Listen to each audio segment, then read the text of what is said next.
Next up at UFC Vegas 76, we have Ismael Bonfim taking on Benoit Saint-Denis.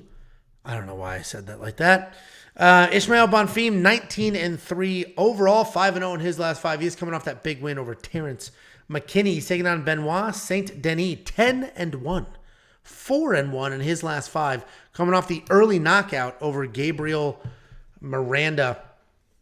Honestly, I think these odds are a bit wide. I'm surprised they're spreading out as much as they are. Make the face. I'm surprised they're spreading out as much as they are because, yes, I fully recognize that Ismael Bonfim, at least so far, is the real deal. He's a wild striker, very real power, no regard for straight punches. He's just going to march forward, throw bombs. He'll mix in flying knees, the occasional takedown. When he takes his time, he's nice and accurate. He can also have some really solid defense as well. He's an actual boxer with high-level boxing experience and high-level BJJ as well. And he just smoked Terrence McKinney in that fight. He was controlled, meaning like he was measured with what he was doing. He had takedowns, takedown defense, and heavy hands. But he's taking on Benoit Saint-Denis, 10-1. Like, this isn't a bum. I am actually surprised that the UFC gave Ismael Benoit. I'm surprised they didn't give him somebody like that? I'm surprised that they did. Do you think I'm not going to answer your hittable, Angelo? I'm not there yet, and I'm not going to answer your hurtful questions. And I will not going to tag the fighters in these videos. Not with you. Oh, so we have another beta bot here. Not with you speaking about Another them like beta that. bot. Got it. But I'm just surprised. So we've introduced an AI, and then you are the other bot. I'm just surprised because Benoit's good. He's a very good wrestler, really well-timed shots, ton of pressure on top. And this is actual wrestling, not boring cage control wrestling, like lower his level, shoot a double, run right through you style wrestling. He does have a negative striking differential because he is very hittable. Because of the hittableness, Ismael's got to be the pick. We know he hits like a freight train. He just did that to Terrence McKinney. But, it's not like we've seen Benoit knocked out cold. Yes, he's hittable.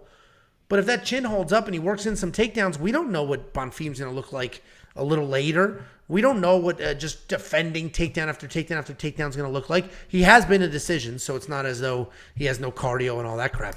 But the reality is, I think this fight is probably tougher than people are giving them credit for. Bonfim should win. He hits hard. He's got all the things. The UFC wants him to do well. I'm just surprised they didn't give him like a 18-7 kind of guy. They gave him a 10-1 prospect from a nation that they're trying to build. What do you think? Well, and I think I kind of alluded to my own answer there.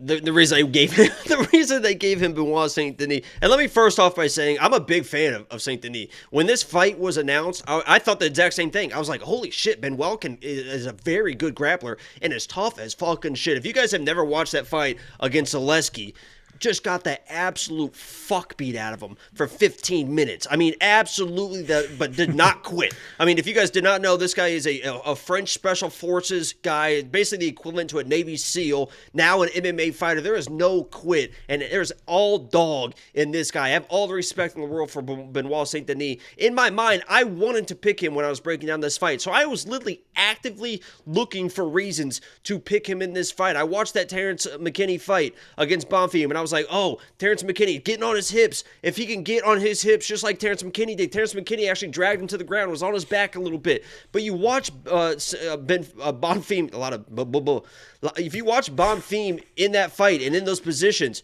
there was no panic in that. I mean, he's just looking at his corner like, literally, I think at one point gave his corner like a thumbs up, like, yeah, I know what's going on here. Like, it's no big deal. And once he gets to the feet, his counter striking is just next level, unreal fast and unreal powerful. And Saint-Denis will throw on the feet. I mean, he is not all in on the wrestling. He will get in firefights. He will try to knock people out. The reason why he finished that fight in his last fight against Fly was first of all, he almost got dropped by Fly. I think he did get dropped in that first round, real close to it. Obviously, worked through that because he's a tough dude, but he was swinging. I mean, he was trying to knock this guy out. The second he tries to get in a firefight with Bonfim, Bonfim is going to land the hardest shots that Saint-Denis has ever felt in his life, and he's been cracked and he's been wobbled plenty of times before. I think it's just a moment or just a matter of time is what I was looking for. Thank you.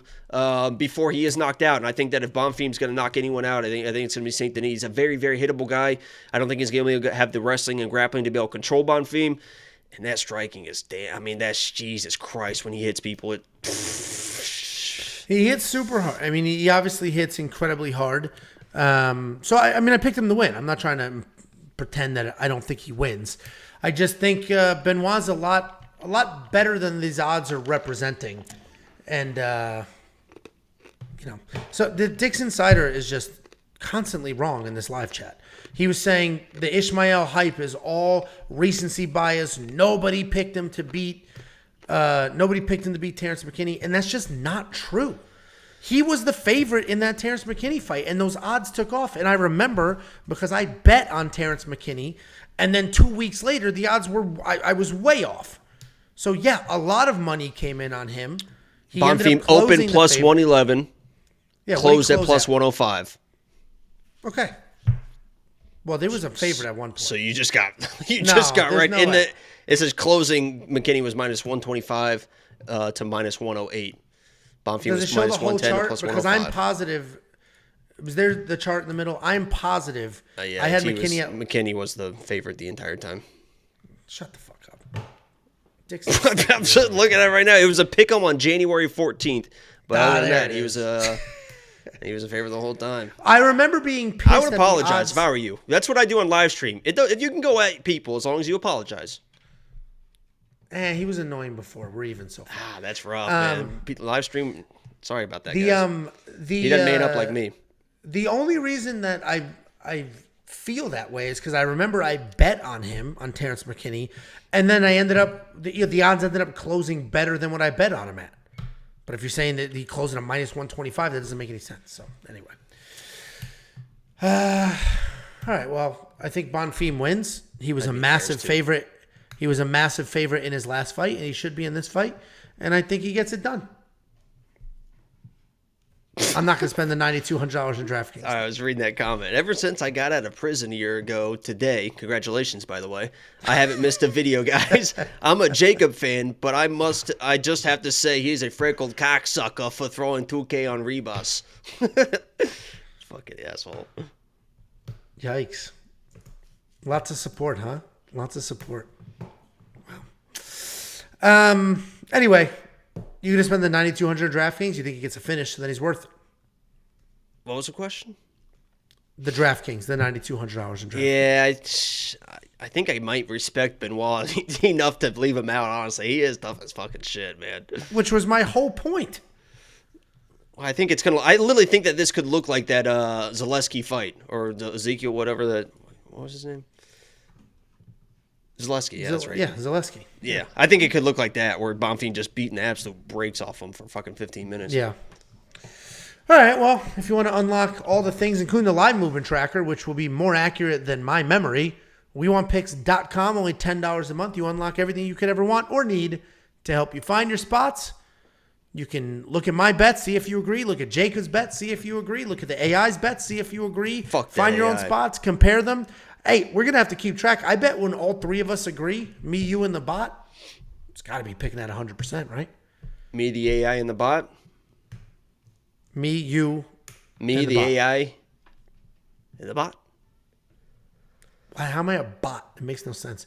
Somebody called me a non-playable character and thought they were NPC, so fucking baby. funny. Yeah. You are kind of an NPC. So I'm running this whole thing. Without me, none of this exists. I'm the actual PC. Oh, hello there. Sign up for premium.